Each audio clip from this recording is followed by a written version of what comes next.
नमस्कार मित्रांनो, बच्चू कडू यांचा सरकारला थेट इशारा. अन्नत्याग आंदोलनाचा तिसरा दिवस चालू आहे. मित्रांनो, बच्चू कडूंच्या आंदोलनाची राज्यभर धग निर्माण झालेली आहे. मोठ्या मागण्या आहेत. मुंडन आंदोलन करण्यात आले आहे. शिवसेना उभाटा गटाने या ठिकाणी पाठिंबा दिलेला आहे. तसेच किसान सेनेचे राष्ट्रीय नेते राकेश टिकैत यांनी सुद्धा या ठिकाणी येऊन पाठिंबा दर्शवलेला आहे.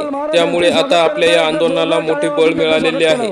मित्रांनो, आपण जर सहभागी होऊ शकत नसाल तर महाराष्ट्रातील दिव्यांग बांधवांनी छोटे छोटे व्हिडिओ पोस्ट बनवा. महाराष्ट्र सरकारला आपल्या हक्काबाबत प्रश्न विचारा आणि ती फेसबुक, इंस्टा, ट्विटरवर रोज टाका. आपण एवढे तरी करू शकतो. आणि हा व्हिडिओ जास्तीत जास्त शेअर करा. राकेश भाई टिकैतसाठी एकदा जोरानं टाळ्या वाजवा. आप दिल्ली से यहाँ आए हो और इस आंदोलन को और बहुत मजबूत बनाया है. आप आने से ही उसको मजबूती आ गई है, इसलिए मैं आपका आभार मानता हूँ, धन्यवाद भी देता हूँ. मुझे मालूम है कि राकेश भैया टिकैत जी और महेश भैया टिकैत जी, उन्होंने कहा था कि ये किसान तेरी एक नज़र तेरे हल पे रख और दूसरे अमेरिका की राजधानी वाशिंगटन पे रख. बहुत लंबा विचार करने वाली पार्टी है, परिवार है. कुछ लोग आमदार के बाद उसका बेटा आमदार होता है, उसका और बेटा आमदार होता है, लेकिन ये भारत के ऐसे परिवार है जो किसान के लिए जाने के बाद भी, महेंद्र सिंह के बाद भी राकेश जी टिकैत भैया पूरे देश के किसान के लिए एक आंदोलक, एक सच्चा नेता ही पूरे भारतवर्ष को दिया है. अभी हमारे नलौड़ी साहब ने जो कहा कि कुछ बातें ना करें, लेकिन हम दिव्यांग का आंदोलन चला रहे थे. 20 साल से उसको चलाया. कम से कम जिसको पैर नहीं, हाथ नहीं, आँख नहीं, जो सुन नहीं सकता, उनके लिए मैंने 20 साल काम 200 गुने दाखिल कर दिए. और फिर इन लोगों को न्याय मिलने के लिए हमने पहली मांग रखी थी, दिव्यांग मंत्रालय निर्माण होना चाहिए. और जब सरकार बदली तब उन्होंने कहा कि पहले 15 दिन के अंदर हम दिव्यांग मंत्रालय देंगे. मैंने सोचा हम बदलाव जरूर होंगे, लेकिन हमारी मांग अगर आने वाली सरकार करती है तो क्यों ना थोड़ा उनके लिए अपन ने हाँ करना चाहिए. और हमने हाँ किया और दिव्यांग मंत्रालय देश के अंदर पहली बार स्थापित महाराष्ट्र में. हमने खुद के लिए नहीं किया है, हमने खुद के लिए सोचा भी नहीं उसके बारे में. हमने सोचा कि जिसके पास, जिसको पैर नहीं, हाथ नहीं, कुछ देख नहीं सकता, उनके लिए अगर कुछ होता है, आगे पीछे होता है, उसको संभाल लेंगे अपन, उसको संभाल कर और आगे जाएंगे. लेकिन इन लोगों को अगर दिव्यांग मंत्रालय मिल जाता है, क्योंकि इनके लिए कोई लड़ता नहीं, इनके वोट भी उतने नहीं होते हैं. एक गांव में 5-6 लोग होते हैं, पूरे देश के अंदर ज़्यादा से ज़्यादा 7-8 करोड़ लोग होंगे ये. और इनके लिए फिर अगर हम सोचे कि भाई हम ऐसा निर्णय क्यों लिए, कि अगर लिया तो लोग क्या बोलेंगे, ऐसे अगर दुधा मनस्थिति में थे हम कि नहीं देना चाहिए अपन ने ये सब. लेकिन हमने वो, हम सब हमारे दिव्यांग भाई को पूछा. मैंने दिल्ली में भी आंदोलन किया था इनका. हम महाराष्ट्र सदन पूरा घेर लिया था, पूरा सदन हमने ताबे में लिया था. तब वहाँ के सामाजिक न्याय मंत्री हमारे पास आए थे, तब जाके 2016 का कायदा पारित हो गया. इसलिए कोई जानबूझकर हमारे खुद के लिए गलती नहीं है. हम ऐसी गलती जानबूझकर और हमारे खुद के लिए जिस दिन बच्चू कडू करेगा, उस दिन बच्चू कडू दुनिया में नहीं रहेगा, ये आपको बताता हूँ.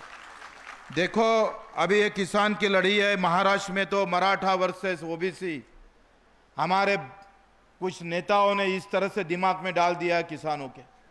एक तरफ जात का फंडा लगा रहा है, दूसरी तरफ धर्म का झंडा हाथ में दिया है. और ऐसे दुधा अवस्था में किसान में किस तरफ जाना चाहिए, क्योंकि अभी किसान रहा नहीं. पहले मराठी में ऐसे बोलते कि काय म्हणते, इळा पिढीचं काय, इळा पिढा जाऊ दे, बडीचं राज्य येऊ दे. अब बड़ी नहीं रखेंगे, किसान ही नहीं रखने वाले. राजनीति दल तो ऐसा कर रहा है कि वो किसान को रखना नहीं चाहते. कोई किसान बोल के आगे आना ही नहीं चाहिए. मांग तो बहुत दूर की बात है. अभी हमारे दिमाग में कोई तेली है, कोई मराठा है, कोई माड़ी है, कोई और बौद्ध है, कोई मुसलमान है, कोई हिंदू है, ये हमारे दिमाग के किसान के दिमाग में डाल दिया। वो किसान रहा का? कहीं गांव में जाओ, कहीं कोई राष्ट्रवादी पार्टी का किसान मिलता है, कोई भाजपा का किसान मिलता है, कहीं जाए तो कांग्रेस का किसान मिलता है, अलग अलग पार्टी का किसान मिलता है। एक तो हमको ऐसा किसान मिला, अरे बोले 2000-3000 भी भाव मिले सोयाबीन को तो क्या तकलीफ है, पार्टी हमारी है, थोड़ा सहन करना पड़ेगा। किसान है लेकिन पार्टी का है, वो सत्ता के बाजू में बोलना चाहता है, वो बोलता है जो भी कर रहा है वो ठीक है क्योंकि पार्टी हमारी है, इसलिए किसान महत्वपूर्ण नहीं होता। मैं हमेशा बोलते रहता हूं सभा के अंदर कि बाप मर गया तो भी बेहतर, लेकिन नेता नहीं मरना चाहिए। ये जो मानसिकता है उसको हटाना पड़ेगा, फिर जाके किसान आगे चलेगा। क्योंकि अभी हमारे दिमाग में वही हर जगह, हर गांव अगर गए तो जात और धर्म इतना डाल दिया। 15 साल बीजेपी, भारतीय जनता पार्टी पूरे सत्ता में है, लेकिन वही उसके कार्यकर्ता बोलते हैं अभी हिंदू खतरे में है। अगर तेरी पार्टी अगर 15 साल में है तो भी अगर हिंदू खतरे में है तो ऐसी क्या मुसीबत है तेरे पार्टी को जो हिंदू को बचा नहीं सकती? यह सब गुमराह करने की बात चल रही है। और इसीलिए मुझे ऐसा लगता है कि हम अन्न त्याग आंदोलन, मैंने रायगढ़ के पीछे भी वहाँ भी किया था जब सीएम की बैठक हुई, और बाद में और ये आंदोलन शुरू किया। ये इसीलिए किया कि लोगों को भी लगना चाहिए कि भाई हमारे लिए कुछ, हमारा नेता कुछ गंवाने को तैयार है, कुछ खोने को तैयार है। इसीलिए इसकी शुरुआत अन्न त्याग से होंगी और अभी गांधीगिरी से आंदोलन होगा, आगे वाला आंदोलन भगत सिंह गिरी से होगा। तोड़ के रख देंगे सबको, जितना तोड़ना है उतना तोड़ के रखेंगे। अगर शांतिपूर्व आंदोलन में अगर सरकार सहमत नहीं होती, हमारे साथ खड़ी नहीं होती, तो हम भी कच्चे गुरु के चले थोड़े हैं। अगर राकेश जी टिकैत साहब आप आए हैं तो आपके ताकत पर, आपके आशीर्वाद पर उतनी ताकत से हम आगे बढ़ने वाले हैं। हम कहीं पीछे नहीं रहेंगे। यहाँ धर्मवीर संभाजी राजे का फोटो लगा है, बाद में भगत सिंह का फोटो लगा है, और जिस धरती पे खड़े हैं वो तुकडोजी महाराज की धरती है, जिन्होंने अपने किताब के पहले पन्ने पे किसान का फोटो लगा है। इसीलिए यहाँ से आंदोलन हमने शुरू किया है। और ये ऊर्जा का स्थल है। यहाँ से ऊर्जा लेकर कुछ दिन हम शांतिपूर्वक आंदोलन जरूर करेंगे, लेकिन इसके आगे अगर सरकार झुकती नहीं है तो झुकाना किस तरह से है ये हमको याद है, किस तरह से सरकार को झुकाना पड़ेगा। खाली आपका आशीर्वाद राकेश जी हमारे साथ होना चाहिए। आपने जिस तरह से आंदोलन किया, हम उसके लिए आपको सलाम करते हैं, आपको धन्यवाद देते हैं कि इस तरह से आपने, अभी किसान के लिए लड़ने वाला है ही नहीं, कौन लड़ता है? अरे ये आंदोलन अगर हम जात के नाम पर करते थे, धर्म के नाम पर करते थे तो मुसीबत हम लोग कम आए ये सोचना पड़ता था। क्योंकि धर्म और जात के नाम पर आंदोलन किए तो खुद होकर लोग खड़े हो जाते। अगर हक के लिए अगर आंदोलन करें तो लोग खड़े होने में इतने बड़ी प्रॉब्लम हो जाती कि अपने बैठ जाने की अवस्था हो जाती है। और ऐसे अवस्था में आप भारत में पूरे वर्ष में, पूरे जग के अंदर, वर्ल्ड के अंदर आपने जो अभी तक जो मेहनत की है, अभी तक अपने श्रम, अपना खून बहाया है, उसके लिए बच्चों को आपका बहुत बहुत धन्यवाद करता है, सलाम भी देते हैं आपको बहुत सारी बधाई भी देते हैं। आप आए तो आप पहले नेता हो इस मंडप में, पहले दूसरे दिन है, दिल्ली से आप आए, हमारे लिए बहुत गर्व की बात है, हमारे लिए बहुत ऊर्जा देने वाली बात है। आप आने से बिल्कुल इस आंदोलन का और अच्छे बड़ी ताकत मिलेंगी, अच्छी तरह से ये आंदोलन आगे जाएगा। क्योंकि ये आंदोलन हारना बोले तो किसान का हार होंगी, हमारी सबकी हार होंगी। हम हार नहीं चाहते कोई भी हालत में। हमारे दिव्यांग भाई हो, हमारे मजदूर हो, हमारी मजूरी का जो एमआरएचएस में मजूरी करते हैं वो लोग, तो उनको मजूरी मिलती थी 200-250 रुपये, अभी बढ़ाकर उन्होंने बढ़ाया 300 रुपये। यानी हमारे विधायक और हमारे एमपी को जो पहले 50,000 रुपये तनख्वाह मिलता था, अभी अजीत दादा और हमारे मुख्यमंत्री को 3.5 लाख रुपए तनख्वाह मिल रहा है। इनके जो पगार में बढ़त हो गई है वो 950% तक आगे पहुंची है। और हमारे किसान के फसल की जो बढ़त मिली है वो पीछे गई है। 2000 इसके 5 साल पहले हमारी सोयाबीन के भाव 6000 तक हमने बेचा और अभी सोयाबीन हम 3500 में बेच रहे हैं, तो भी कोई चिल्लाता नहीं।